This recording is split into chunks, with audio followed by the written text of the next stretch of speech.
cuanto a elevación, también se tienen en total 3 irregularidades. La primera que es E sub A, EA, y la segunda y la tercera, EB. Siguiente. Ahí tenemos las irregularidades. La primera en elevación, ¿no?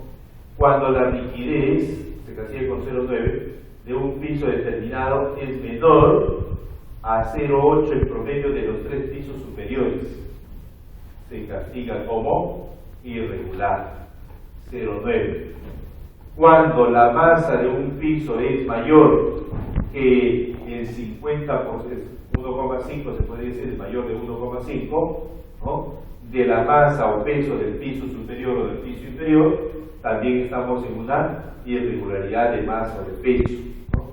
Y la irregularidad geométrica, también cuando la longitud del edificio, lo que se tiene en los pisos, el piso T, comparado con el piso E, ¿no? ¿Qué es lo que tendríamos? Que su longitud, si es mayor a 1,3 la longitud de E, ahí tendríamos otra irregularidad que viene a ser la geométrica, irregularidad geométrica, ¿no? Siguiente. Luego se hace la distribución de la fuerza, igual que la norma peruana, ¿no? La fuerza cortante viene a ser la suma de todas las fuerzas laterales, ¿no? ¿Y cómo se determina la fuerza lateral? Se determina por el peso, ¿no? Por el peso que se va a tener en cada piso, por la altura como brazo y palanca hasta el nivel 0 y elevado a un exponente K, y todo ello sobre la suma de dicho producto por la fuerza cortante en la base, ¿no? Siguiente. Ese valor del exponente K para valores de periodos menores a 0,5 segundos es igual a 1. Para periodos de 0,5 a 2,5 es de 0,75 más 0,5 el periodo fundamental. Y para valores mayores a 2,5 viene a ser igual a 2 como tal, ¿no? Siguiente. Ahí se colocan las fuerzas. Pero acá hay una aclaración en la norma ecuatoriana. La norma ecuatoriana trabaja con la ortogonalidad. Significa que la fuerza va en una dirección, pero también tiene participación la otra fuerza en la otra dirección con un porcentaje. Y eso nos esclarece ahí, ¿no?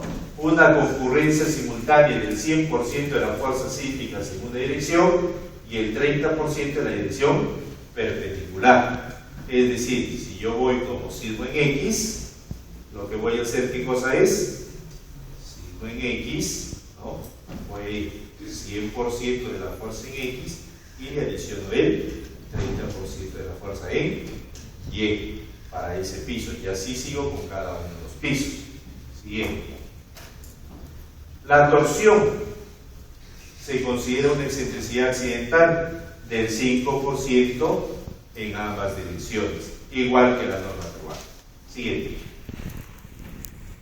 En cuanto a lo que es la irregularidad torsional, se lo tiene que castigar con un factor A sub X, ¿no? Que tiene que ser menor de 3, que es igual a lo que tenemos el desplazamiento máximo sobre 1,2, desplazamiento promedio, todo ello elevado al cuadrado, ¿no? Para la irregularidad torsional, ¿no? Nada más para ello. Siguiente. En cuanto a desplazamiento laterales, ¿qué podemos observar? Derivas para concreto armado. La norma peruana del 2006, norma peruana del 2014, nos habla de 7 sobre 1000. La norma ecuatoriana va 20 sobre 1000. Es decir, más arriba en cuanto a lo que es la del, ¿no? En pocas palabras, menos exigente. ¿Pero por qué es menos exigente? ¿No?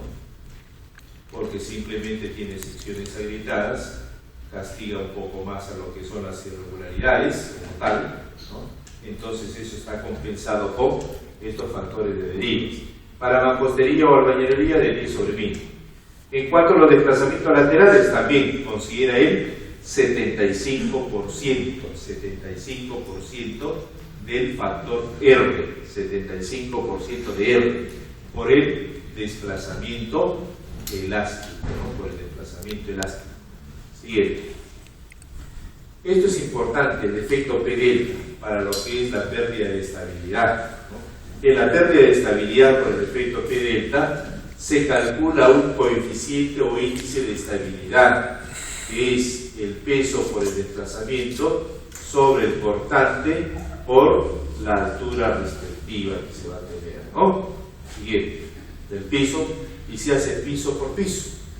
Luego se va a tener que comprobar, ¿no?, o generar un coeficiente o factor de mayoración que es el F, que es igual a esa expresión 1 sobre 1 menos el Q sub I obtenido anteriormente, ¿no? Es decir, si va a ser un análisis estático, va a tener que ser el efecto P delta de forma obligatoria, ¿no? Bien. Para la componente vertical del sismo, ¿qué considera? Los 2/3 del factor de importancia, por L, que ya sabemos es un factor dependiente de la zona, por Z, que era un factor de zona, F sub A, el factor en cuanto a lo que es la amplificación respecto a la aceleración del espectro, y W sub P, que es el peso solamente del voladizo. Es decir, esa fuerza vertical se va a considerar únicamente en el voladizo, pudiendo ser distribuida, pudiendo ser lineal, puntual, como uno quiera modelarlo, ¿no? Bien. En cuanto a la parte dinámica, ¿qué es lo que considera la norma ecuatoriana? En la parte dinámica, la norma ecuatoriana nos considera que debemos de tener un mínimo número de modos donde la masa participativa supere el 90%. Masa participativa supere el 90%. Siguiente. Para el espectro, ese espectro, ¿cómo se va a construir? Siguiente. Uno más. Acá está el espectro. ¿Cómo se van a determinar? Entonces, para este espectro lo que me hace falta son los periodos T sub 0, T sub 0. T sub 0, ¿cómo voy a calcular? Ahí está la relación 0,1 Fs, Fd sobre Fa. Y el otro es 0,55. Ahora, ¿cómo determino ese T sub 0 y T sub 0 anterior? Para el T sub 0, acá está Fs, Fd, Fa. La vamos a determinar como los factores. Siguiente. Siga. Para los suelos, ¿no? Para los suelos. En cuanto a lo que es el F sub S, el comportamiento no lineal del suelo, y también está en función de la zona sísmica versus los perfiles del suelo. Guayaquil 0,4, suelo A 0,75, el FS, y el FD sería de 0,9. Con eso obtengo los lugares geométricamente, sí, anterior, ¿no?, como coordenadas para poder determinar toda esa curva del espectro, ¿no? Ahí están las ecuaciones de la curva Z, F sub A. Z es la zona sísmica, F sub A ya sabemos qué significa, la plataforma O, la meseta en la parte superior, y la curva descendiente de T sub C sobre T elevado a un exponente R. Ese R, ¿cuánto es igual? Anterior. El R, sí, anterior. El R es igual a 1 para los suelos tipos A, B o C y 1,5 para los suelos D o E, ¿no? Y con eso construimos el espectro. Siguiente. Siga. Se tiene que hacer una comprobación del cortante, igual que la norma peruana, es exactamente la misma. La norma peruana también nos dice que el edificio regular, tú tienes que tener que el cortante dinámico debe ser mayor al 80% del cortante estático. Si no, vas a tener que amplificar hasta que se cumpla, ¿no? Para un edificio regular, mayor al 90% del cortante estático. Exactamente lo mismo que la norma peruana. Ahí no hay ninguna variación. Siguiente. En cuanto a lo que es el análisis tiempo-historia, acá sí nos dice que no menos de 3 registros que debemos de utilizar, ¿no?, con un amortiguamiento crítico del 5%. Siguiente. En cuanto a nuestra norma peruana, 2006 y algunas modificaciones para el 2014, ¿no? Bien. El metrado de cargas sigue siendo el mismo, 2006-2014. Acá en el metrado de cargas, categorías A y B para carga viva, 50%, categoría C, 25%, para techo, 25%. Norma 2014, o propuesta de norma, igual, no ha tenido modificación ahí. Siguiente. En cuanto a las irregularidades, acá se ha habido modificaciones en la nueva norma. Han incorporado varias irregularidades que hemos visto ya en la norma ecuatoriana, ¿no? Si usted revisa la propuesta de norma del 2014, hay irregularidades paralelos, por ejemplo, ¿no? Hay varias irregularidades que se tienen en la norma ecuatoriana, ¿no? Y han sido incorporadas, lógicamente, en nuestra norma peruana, ¿no? Del 2014. ¿no? Irregularidades en altura, lo que había antes, ¿cuántas eran? 4. Ahora en la norma peruana, irregularidades en altura son 7 en total. 7, y si lo subdividimos llegaría hasta 8 todavía, hasta 8 como tal. Siguiente. Irregularidades en planta, también. La diferencia entre la norma peruana con la ecuatoriana es que la norma peruana nos habla, nos hace como un texto, y la norma ecuatoriana, si ustedes se han dado cuenta, nos incluye un gráfico para poder entenderlo y aplicarlo correctamente, ¿no? Para no interpretar mal, ¿no? Acá tenemos 3 irregularidades en planta. Ahora se ha incrementado una más y son 4 irregularidades en la nueva norma. 4 irregularidades en planta. Siguiente. Cada una con un factor determinado, ¿no? ¿Qué se hacía? El análisis estático nos dice que se tiene que utilizar para edificios sin irregularidades y de baja altura. Siguiente. Mejor dicho, menores a 45 metros. Siguiente. Adelante, anterior. Luego se calcula el periodo fundamental. Acá también la norma peruana ha cambiado. La norma peruana ahora nos habla de un periodo fundamental en el H sub N sobre C sub T, pero el C sub T lo subdivide más de lo que se tiene acá. El C sub T acá se tenía 35 para pórticos, ¿no? 45 para estructuras o edificios que tengan caja de ascensor, 60 para muros estructurales y albañilería. Ahora la norma peruana dice 60 también para muros de utilidad limitada. Es decir, permite el análisis estático para muros de utilidad limitada, ¿no? También le dice, si es un pórtico de acero, sin arrastramiento, 35. Con arrastramiento, 45. Entonces, ha cambiado. ¿Dónde tiene usted que mirar? En el C sub T. El C sub T ha cambiado en la norma peruana, ¿no? Siguiente. Mejor dicho, se subdividió mal. Siguiente. Ahora, el factor C. El factor C, el coeficiente de amplificación sísmica, antes era 2,5 T sub P sobre T, ¿no? Y tenía que ser menor a 2,5, donde T sub P era el periodo del suelo, del perfil. Siguiente. Nos hablábamos, suelos S1, T sub P 0,4 segundos, S2, T sub P 0,6 segundos, y S3, T sub P 0,9 segundos. Hoy en día, ese valor de C ha cambiado en nuestra norma. Ya nos están dando para un rango en 3 etapas, ¿no? 3 etapas. Si tu periodo fundamental se obtuvo en un valor determinado, anda a verificar qué fórmula vas a utilizar.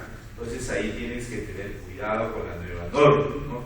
Con la nueva norma. Calculas el periodo y no vas a aplicar las 3 fórmulas, sino una de ellas, dependiente en qué rango se va a encontrar, ¿ya? Y eso va a depender del suelo. Bien. Luego se calcula la fuerza cortante de la base. La fuerza cortante de la base para ambas direcciones, igual que los periodos y el factor de amplificación sísmica. Z sabemos que la zona sísmica, U es el uso de importancia, C es lo que se acaba de obtener, S es el factor de suelo, P es el peso sísmico y R es el factor de reducción sísmica. Debemos de comprobar C sobre R mayor a 0,125. ¿La norma ha cambiado en el valor de la cortante? No, no ha cambiado. La fórmula sigue siendo la misma. ¿Qué es lo que ha cambiado? Z. Siguiente. Z teníamos antes 3 zonas. Hoy en día 4 zonas. 3 ha cambiado a 4. Antes la zona 3 era de 0,4, ahora la zona 3 es de 0,35, porque hay una zona 4 de 0,45. La zona 2 era de 0,3, ahora es de 0,25. La zona 1 era de 0,15, ahora es de 0,10. ¿No? 0,10 ha cambiado. Siguiente, el U. El U, 1,5, 1,3 y 1 no ha cambiado, sigue siendo lo mismo. Pero ahora hay una diferencia en el U. La norma peruana 2014 nos dice, si son hospitales y están ubicados en las zonas 4 y 3, tiene que ser obligatorio el uso de aislador sísmico, aislamiento sísmico en la base. Es bastante claro. Si es una clínica, ¿no?, y está ubicada en una zona 3 o 4, tiene que tener disipador o aislador. Entonces va la tendencia a lo que son centros de salud para lo que es sistemas de protección sísmica. Por lo tanto, con la nueva norma es urgente la capacitación en sistemas de protección sísmica, ¿no? Anterior, una más anterior. Luego, el C ya les dije cómo se va a obtener. El S también se va a obtener a través de una matriz. Ya el S no se va a obtener como antes, ¿no?, que era S, el siguiente, nos daban una más, S, sigue adelante, suelo anterior. Bueno, el S, antes nos daban el S de 1, 1, 2 y 1, 4. Ahora vas a depender del factor de zona, ¿no?, o del perfil del suelo, ¿no?, anterior. El C sobre R sigue siendo lo mismo, pero el R ha cambiado. El R antes era uno solo, ahora se castiga por una irregularidad en altura y luego se castiga por una irregularidad en plano. Entonces ha cambiado el R, ha cambiado. Después de ello se calcula la fuerza sísmica por altura. Si el periodo fundamental es menor a 0,7, se elimina SF sub A. Si el periodo fundamental es mayor a 0,7, se incorpora SF sub A como fuerza adicional ubicada en el último nivel y que se determina por esa relación de 0,07, periodo fundamental por cortante y tiene que ser menor a 0,15 el valor de la cortante, ¿no? Ahora la norma, ¿cómo hace la distribución de las fuerzas? Las fuerzas ahora lo hace a través de un coeficiente alfa, ¿no?, que va a depender de esa ecuación de P por H, ¿no?, y por la cortante elevada a un exponente. Y ese exponente le indica dependiente del periodo fundamental, ¿no? Siguiente. Son los cambios. Siga. Para lo que son irregularidades, antes solamente se castigaba por los 3 cuartos, ahora se hace R sub 0, anterior. Lo que era la norma R, ahora se ha convertido en R sub 0. Ese R sub 0 se tiene que multiplicar por